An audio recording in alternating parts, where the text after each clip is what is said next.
Greeting everyone and greeting all fellow students. I am Vivot, a Year 3 student of 2 universities and also a part-time teacher. In this video, I'm going to talk about an e-learning in Cambodia. So don't go anywhere yet, please enjoy the rest of the video, shall we? Okay, so when it comes to discussion, many people might have known already what exactly is e-learning by the time. However, some people may not have any idea about that yet. So, to begin with, I would like to mention that e-learning refers to the learning conducted with the media or application. Those include Google Meet, Google Classroom, Zoom, or even Telegram. Typically, any application or media that access to the internet and able to give students to learn via online. In some developing society like Cambodia, this type of learning has not been really common yet. This is why we tend to face lots of problems, especially during the viral of the notorious pandemic, COVID-19.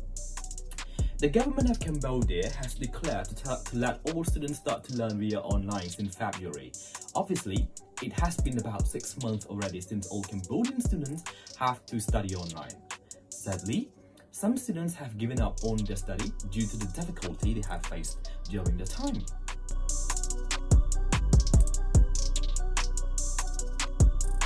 First of all, students will not waste their time. Instead, they will be able to sharpen their soul. Basically, students should not waste their time by doing nothing at home. They should always keep on track with the learning progress.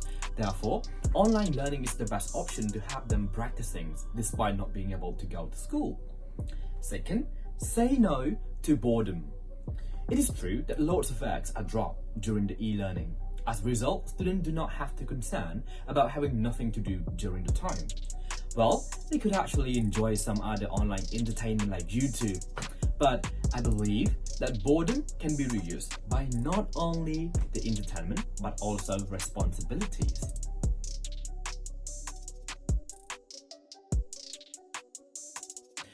Just like what I mentioned, everything has pros and cons. So, since Cambodia is still trying to adapt with the system, it is really hard to say that there is no cons or no disadvantages for the e-learning.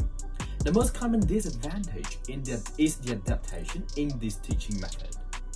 A large majority of students as well as the teacher themselves find the teaching process quite stressful since they have to face their device's screen for at least 8 hours a day.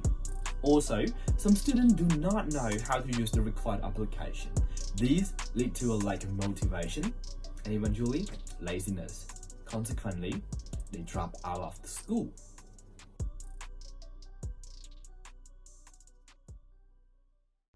This question is really hard.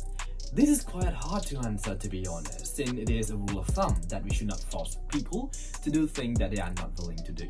However, I personally think that students should never drop if the reason of dropping from the e-learning are just something related to their personal thing or their personal feeling. For example, like laziness or lack of motivation. I believe that they can actually cure their feeling and start to adapt with the learning because I reckon that nothing works smoothly at first. At last, I have a quote to share with all students and hope they could take it for consideration over their online study. So, fellow students, you have to remember, if you are tired, you can actually take some time off, but never ever give up.